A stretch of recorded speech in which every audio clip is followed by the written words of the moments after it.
visioned as per the National Civil Aviation Policy of 2016. But somewhere there have been challenges because it is a new kind of transport even in the aviation sector for India. It is not a new type of transport as was mentioned. Seaplanes have been around for a long time, but for India it is something new. And this challenge was in many forms. It is about getting people to accept this kind of air transport. The regulations that are there were very strict. It was sometimes very cumbersome. Setting up an water aerodrome itself was a big challenge. Licensing of an aerodrome is a big challenge. And besides that, there were many other challenges. Next. So, under the able leadership of our young and dynamic minister in the union government, and also who happens to be the youngest cabinet minister in the cabinet now, we took up this initiative, and in June 2024, the DGCA revised its earlier regulations and came up with something called the minimum safety requirements for seaplane operations. And within a short span of 2 months, drawing from the success of helicopter operations under non-scheduled operations, a comprehensive guideline for seaplane operations was launched in August 24. And what do these new guidelines have with that? It has simplified literally everything. As you can see on the slide, it has simplified the certification requirements, it has simplified the training requirements, it has simplified even pilot requirements, because I think we all know that getting a pilot license and getting operating license for a pilot is very difficult. But under this new guidelines, all these things have been simplified. And above all, even the licensing of water aerodromes, the process for seaplanes to operate from water aerodromes has been simplified, and now it has become much easier for a seaplane to land on a water body. And this is how the overall process in which a seaplane operation can happen in the country has been changed radically and drastically in the last few months. And this, we believe, is going to be a game changer and make seaplane operations much easier, not only under the UDAN scheme, but even beyond the UDAN scheme itself for the aviation sector in the country. So, a few stipulations. What does this new guidelines have, and what does it mean for the operators and especially for the state government? Next. Now, the state government is required to give the permissions and statutory clearances. They have to select the site, as has been mentioned, the potential sites, and also to maintain that the site, they have to nominate a water aerodrome manager. They have to provide the emergency services like rescue and fire, provide for refueling, and as well as security, and of course, above all, the passenger facilitation. Means they have to make sure the passengers are facilitated when they board the aircraft or when they come out of the aircraft. As for the operator, the airline operator who will operate these routes, for them, they have to make sure that the seaplane is airworthy, they have a current and qualified air crew, and they have to get all the clearances from the concerned authorities, and they have to also make sure that the seaplane is, because it will be parked in the water, they have to make sure that it is moored and picketed safely. So, as you can see, the guidelines have been simplified to a large extent, and it is very clear. We have also, through the news guidelines, we have made it very clear as to what is the role of state government, what is the role of the operator, and what is also the role of central government in a few cases. So now, under this simplified guidelines, seaplane operations can now take place under the UDAN scheme in the country. And what is the potential? I think I did not mention. Such beautiful pictures were shown about all the potential places in Andhra Pradesh. But then there are so many other places even across the country. We have more than 7,500 kilometers of coastline in our country. We have thousands of natural water bodies, riverfronts, and dams and reservoirs. So across the whole country, length and breadth of this beautiful country, we have this opportunity for seaplanes to operate. And therefore, what is the way forward? We have routes which have been identified, as mentioned by the CMD of SpiceJet. They have routes which are existing even now, but we also have routes in other states, Lakshadweep, Andaman Nicobar, etc., which can be operated by seaplanes. Going forward, we have also designed a new seaplane round under the UDAN scheme, which will be launched very shortly, and through which new routes can be identified, new networks can be identified, new places can be identified, and we have requested all the state governments across the country to give us potential places where seaplanes can operate, and they can, through the operators, bid for these routes and build up networks so that people can get connectivity through this. And lastly, I would like to say that this is such a great opportunity, not only for the aviation sector, and this will definitely bring about a huge change in the way people in our country fly. And not only about big aeroplanes and helicopters, but now seaplanes can become a mode of transport for a large number of people. And it will connect people to new places and to new destinations. So I believe that there is a great future for the seaplane industry. The government of India believes in that. We support that. And in days to come, states like Andhra Pradesh will definitely benefit from it. We are quite sure of that. Thank you. Jai Hind.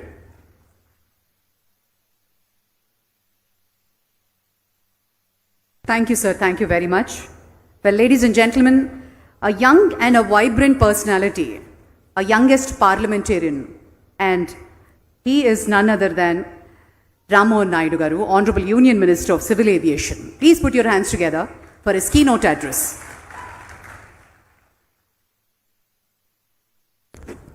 అందరికీ నమస్కారం. వేదికను అలంకరించిన పెద్దలు, మనందరి అభిమాన నాయకులు, నవ్యాంధ్రప్రదేశ్ నిర్మాత, ఆంధ్రప్రదేశ్ రాష్ట్ర ముఖ్యమంత్రి వర్యులు నారా చంద్రబాబు నాయుడు గారు, రాష్ట్ర మంత్రి వర్యులు బీసీ జనార్దన్ రెడ్డి గారు, కందుల దుర్గేష్ గారు, అలాగే ministry of civil aviation joint secretary Asangba garu, MD spice jet Ajay Singh garu, de హ్యావిలండ్ ఎవరైతే ఈరోజు మనకి సీప్లేన్ తీసుకొని వచ్చారో కెనడా నుంచి యోగేష్ గారు, అలాగే ఆంధ్రప్రదేశ్ గవర్నమెంట్ నుంచి విచ్చేసినటువంటి అధికారులకు, ఈ యొక్క కార్యక్రమాన్ని అలంకరించినటువంటి పెద్దలు, ప్రజాప్రతినిధులు, ఎంపీ కేశినేని శివనాథ్ గారు, అలాగే ముఖ్యంగా విజయవాడ ప్రజలు అందరికీ కూడా మరొక్కసారి నా హృదయపూర్వకమైనటువంటి నమస్కారాలు తెలియజేసుకుంటున్నాను. ఆంధ్రప్రదేశ్ రాష్ట్రం ఒక నూతన అధ్యాయానికి ప్రారంభోత్సవం కాబోతుందనడానికి ఈ యొక్క కార్యక్రమం ప్రత్యేక ఉదాహరణ. చంద్రబాబు నాయుడు గారి హయాంలో ఆయన ఎప్పుడు ముఖ్యమంత్రిగా ఉన్నా అనేక రకాలైనటువంటి కార్యక్రమాలు చేశారు. అవన్నీ కూడా మనం ప్రత్యక్ష సాక్ష్యంగా చూసాం. కానీ ఈరోజు జరుగుతున్నటువంటి ఈ కార్యక్రమం కేవలం ఆంధ్రప్రదేశ్ తాలూకా రూపురేఖలు మార్చడమే కాదు, భారతదేశం తాలూకా రూపురేఖలు మార్చే శక్తి కలిగి ఉందని ఈ సభాముఖంగా తెలియజేసుకుంటున్నాను. సీప్లేన్ ఆపరేషన్స్ ప్రపంచంలో అనేక దేశాల్లో జరుగుతున్నాయి. మన భారతదేశంలో కూడా గతంలో ఒక ప్రయత్నం జరిగింది. అయినప్పటికీ కొన్ని కారణాల వల్ల ఆ సీప్లేన్ ఆపరేషన్స్లో కొన్ని ఇబ్బందులు రావడం వల్ల, కోవిడ్ సమయంలో కూడా కొన్ని కారణాల వల్ల ముందుకు రాలేనప్పటికీ మళ్ళీ చంద్రబాబు నాయుడు గారి తాలూకా గైడెన్స్తో ఈ యొక్క సీప్లేన్ ఆపరేషన్స్ భారతదేశంలో మంచి పొటెన్షియల్ ఉంది, దాన్ని పునఃప్రారంభించాలని ఆయన ఒక సజెషన్ చేసిన తర్వాత మేమంతా కూడా వర్కౌట్ చేసి ఈరోజు ఆ ప్రారంభోత్సవ కార్యక్రమం డెమో సీప్లేన్ లాంచ్ మళ్ళీ మన ఆంధ్రప్రదేశ్ రాష్ట్రంలో మన అమరావతి నుంచే జరుగుతున్నందుకు ఎంతో గర్వంగా ఉందన్నది కూడా ఈ సందర్భంగా తెలియజేసుకుంటున్నాను. ఇది ప్రధానమంత్రి గారికి కూడా అత్యంత ముఖ్యమైనటువంటి కార్యక్రమంగా భావించవచ్చు. ఆయన ఆధ్వర్యంలో గతంలో గుజరాత్లో ఇది కార్యక్రమం మొదలు పెట్టాం. అయినా నేను చెప్పినట్టు కొన్ని అడ్డంకులు వచ్చాయి, కొన్ని ఇబ్బందులు వచ్చాయి. ఇండస్ట్రీలో కొన్ని సమస్యలు వస్తే వాళ్ళందరితో కూడా మాట్లాడాం. చంద్రబాబు నాయుడు గారి తాలూకా ఆశీర్వాదంతో నేను సివిల్ ఏవియేషన్ మంత్రిగా అయితే చంద్రబాబు నాయుడు గారు నాకు ఒకే ఒక సూచన ఇచ్చారు. సివిల్ ఏవియేషన్ అని అంటే అందరూ కూడా ఆలోచించేది కేవలం ఎయిర్పోర్ట్లో కనబడే ప్లేన్లే అనుకుంటారు. కానీ సివిల్ ఏవియేషన్లో ఏ కోణంలో ఎన్ని అవకాశాలు ఉన్నాయో అన్ని అవకాశాలు కూడా ఎక్స్ప్లోర్ చేసి భారతదేశంలో సివిల్ ఏవియేషన్ని మరొక నూతన హైట్స్కి తీసుకొని వెళ్ళాలి, అది నీ కర్తవ్యాన్ని చెప్పి ఆయన నాకు గైడెన్స్ ఇవ్వడం జరిగింది. అందులోనూ ఛాలెంజ్గా తీసుకున్నాం సీప్లేన్స్ని. ఎందుకు ఈరోజు సీప్లేన్స్ మన భారతదేశంలో ముందుకు నడవట్లేదని గైడ్ లైన్స్లో మార్పులు తీసుకొని వచ్చాం. వాటర్ ఏరోడ్రోమ్స్లో ఉన్న ఛాలెంజెస్ని ఈరోజు సర్దుబాటు చేశాం. ఇండస్ట్రీలో ఉన్న పెద్దలందరినీ కూడా పిలిపించి ఈరోజు గైడ్ లైన్స్ అన్నీ కూడా మార్పు చేసి బ్రహ్మాండంగా అందరి తాలూకా ఇంట్రెస్ట్ని కూడా సమీకరిస్తూ ఈరోజు ఈ కార్యక్రమానికి మళ్ళీ నాంది పలికాం. ఈరోజు as a student of Chandrababu Naidu garu I'm really proud to relaunch the guidelines of seaplanes and do the demo plane event in the state of Andhra Pradesh. ఈరోజు బ్రహ్మాండమైన విషయం ఏంటంటే గతంలో డ్రోన్స్ కూడా సివిల్ ఏవియేషన్ మినిస్ట్రీ ద్వారా ఇదే పున్నమి ఘాట్లో అద్భుతమైనటువంటి కార్యక్రమం చేసి ప్రపంచంలోనే 5 గిన్నెస్ వరల్డ్ రికార్డులు మన drone event Amaravati drone summit ద్వారా మనం సాధించుకున్నాం. ఇదే పున్నమి ఘాట్లో చంద్రబాబు నాయుడు గారు ముఖ్యమంత్రి అయిన దగ్గర నుంచి ఆంధ్రప్రదేశ్ రాష్ట్రం నిత్య పున్నమి ఉన్నట్టుగా ఎలా వెలుగుతుందో 5 నెలలుగా మీరు అందరూ కూడా చూస్తున్నారు. పున్నమి ఘాట్ నుంచి ఎంత చక్కగా ప్రతి కార్యక్రమం జరుగుతుందో ఈరోజు అదే రకంగా సీప్లేన్ ఈవెంట్ కూడా చేస్తున్నాం. పున్నమి పౌర్ణమి నిత్యం ఉండాలంటే ఎవరుండాలి? చంద్రుడు ఉండాలి. మనకున్నాడా లేదా ఒక చంద్రుడు? ఈ చంద్రుడు ఉన్నంత కాలం ఈ ఆంధ్రప్రదేశ్ రాష్ట్రం నిత్య వెన్నెలలా నిత్య పౌర్ణమి ఉన్న రాజ్యంలా నిత్యం వెలుగొందుతూనే ఉంటుందనేది కూడా ఈ సభాముఖంగా తెలియజేస్తున్నాను. ఆయన ఎప్పుడు కూడా ఏ ఛాలెంజ్ వచ్చినా ఒకే మాట చెప్తుంటారు, every challenge every crisis is a gateway to an opportunity. ఆయన స్టూడెంట్గా మాకున్నటువంటి ఛాలెంజెస్ కానీ క్రైసిస్ సిచ్యువేషన్స్ అందులో ఒక ఆపర్చునిటీ ఎలా తీసుకొని వెళ్ళాలని ఆయన ఇచ్చినటువంటి మార్గదర్శకంలో ఈరోజు ఈ సీప్లేన్స్ని ముందుకు లాంచ్ చేశాం. సీప్లేన్స్ అని అంటే ఎక్కడ వాటర్ ఉన్నా అక్కడ నుంచి టేక్ ఆఫ్ చేయొచ్చు, అక్కడ ల్యాండ్ చేయొచ్చు. మాల్దీవ్స్ తాలూకా దేశం ఎంతమంది చూసారో తెలియదు. మాల్దీవ్స్ చాలా చిన్న దేశం. మన భారతదేశంలో కంపేర్ చేసుకుంటే ఒక డిస్ట్రిక్ట్ ఎంత ఉంటుందో అంత ఉన్నటువంటి దేశం. అటువంటి దేశంలో మాల్దీవ్స్లో సుమారు 110 సీప్లేన్స్ ఈరోజు ఆపరేట్ చేస్తున్నారు. సంవత్సరానికి 5 లక్షల మంది అందులో ట్రావెల్ చేస్తున్నారు. మన భారతదేశం 140 కోట్లు ఉన్నటువంటి భారతదేశం 30 రాష్ట్రాలు ఉన్నాయి, అనేక యూనియన్ టెరిటరీస్ ఉన్నాయి, సుమారు 1300 ఐలాండ్స్ మన దేశంలో ఉన్నాయి. అంటే ఎంత పొటెన్షియల్ సీప్లేన్స్కి ఉంది. ఆ పొటెన్షియల్ని ఈరోజు వెలిక్కి తీయాలనంటే ఎక్కడో ఒక దగ్గర ముందడుగు పడాలి. ఆ ముందడుగు ఈరోజు మన అమరావతిలోనే సీప్లేన్స్కి పడిందని గర్వంగా తెలియజేసుకుంటున్నాను. చంద్రబాబు నాయుడు గారి తాలూకా నాయకత్వంలో ఆంధ్రప్రదేశ్ రాష్ట్రంతో పాటు దేశం మొత్తం మీద మళ్ళీ సీప్లేన్స్ బ్రహ్మాండంగా అభివృద్ధి చేయబోతున్నామని ఈ సందర్భంగా తెలియజేస్తున్నాం. మినిస్ట్రీ ఆఫ్ సివిల్ ఏవియేషన్ నుంచి మేము కూడా సీప్లేన్స్ని ఎంకరేజ్ చేయడానికి ఉడాన్ స్కీమ్ ద్వారా మంచి కార్యక్రమం చేశాం. గతంలో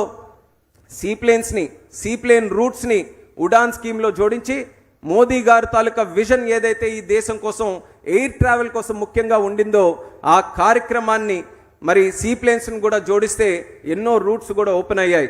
అందులోనే ఈరోజు స్పైస్ జెట్ తాలూకా ఎండి అజయ్ సింగ్ గారు కూడా చెప్పారు, మనకి ప్రకాశం బ్యారేజ్ నుంచి బేగంపేట్ ఎయిర్పోర్ట్కి, అలాగే ప్రకాశం బ్యారేజ్ నుంచి నాగార్జున సాగర్కి, అలాగే చంద్రబాబు నాయుడు గారి తాలూకా ఆలోచనలతో మరిన్ని రూట్స్ మన ఆంధ్రప్రదేశ్ రాష్ట్రంలో ఓపెన్ చేయడానికి భవిష్యత్తులో కార్యక్రమాలు కూడా చేపడతామని తెలియజేస్తున్నాను.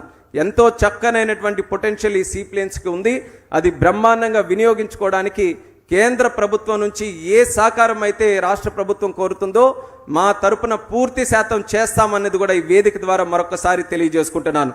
సీప్లేన్స్ తాలూకా ఆపరేషన్స్ మనం పెంచగలిగితే ఎక్కడెక్కడైతే ఎయిర్పోర్ట్స్ లేవో ఈరోజు ఆస్పిరేషన్స్ పెరిగాయి. అందరూ కూడా ఆలోచిస్తున్నారు, మా దగ్గర కూడా ఎయిర్పోర్ట్ ఉంటే మేము కూడా బ్రహ్మాండంగా ప్లేన్లో తిరగొచ్చు, మేము కూడా దేశం మొత్తంతో కనెక్టివిటీ ఏర్పరచుకోవచ్చు, ప్రపంచంలో ఎక్కడికైనా మేము తిరగొచ్చని. కానీ ఒక ఎయిర్పోర్ట్ నిర్మించాలనంటే సుమారు 700 నుంచి 1000 నుంచి 2000 ఎకరాలు భూమి కావాలి. అంత భూమి అన్ని దగ్గరలో మనకి లభించట్లేదు. కట్టడానికి చాలా కష్టసాధ్యమైనటువంటి పని అయిపోయింది. అలాంటి ప్రదేశాల్లో ఎక్కడైనా మనకి మంచి వాటర్ బాడీ ఉంటే, నది సదుపాయం ఉంటే, ఈరోజు మనకి కోస్ట్ లైన్ తీర ప్రాంత సదుపాయం ఉంటే బ్రహ్మాండంగా అక్కడి నుంచి సీప్లేన్తోనే మనం ప్రయాణం చేయవచ్చు. సో ఆ ఆపర్చునిటీని ఈరోజు మనం వెలికి తీస్తున్నాం. ఆంధ్రప్రదేశ్ రాష్ట్రం ఒక లాజిస్టిక్స్ హబ్గా క్రియేట్ చేయాలని చంద్రబాబు నాయుడు గారు లక్ష్యం పెట్టుకొని పనిచేస్తున్నారు. ఆ లక్ష్యానికి మేము కూడా తోడుగా నిలబడి అన్ని రకాలుగా ఆంధ్రప్రదేశ్ రాష్ట్రాన్ని ఒక హబ్గా క్రియేట్ చేయడానికి మా వంతుగా పూర్తి సహాయ సహకారాలు అందిస్తామని మళ్ళీ ఈ వేదిక ద్వారా ఈ సందర్భంగా తెలియజేసుకుంటున్నాను. ఈరోజు డెమో రూట్ కింద మన అమరావతి, మన ప్రకాశం బ్యారేజ్ దగ్గర నుంచి శ్రీశైలంకి కనెక్ట్ చేస్తున్నాం. నీటిని అలాగే వాయువుని కనెక్ట్ చేసే విధంగా స్కై మీట్స్ ద సీ అన్న థీమ్తో ఈ యొక్క కార్యక్రమాన్ని చేస్తున్నాం. దానితో పాటు మన బెజవాడ కనకదుర్గమ్మని అలాగే శ్రీశైలం మల్లికార్జున స్వామిని కలిపేటటువంటి కార్యక్రమం ఈరోజు ఈ కార్యక్రమం ద్వారా చేస్తున్నాం. ఆ బలం ఇంకా ఎన్నో రూట్స్కి ఉంది. ఎంతోమంది ఆసక్తిగా చూస్తున్నారు ఇంకెక్కడెక్కడ రూట్స్ కలపొచ్చని.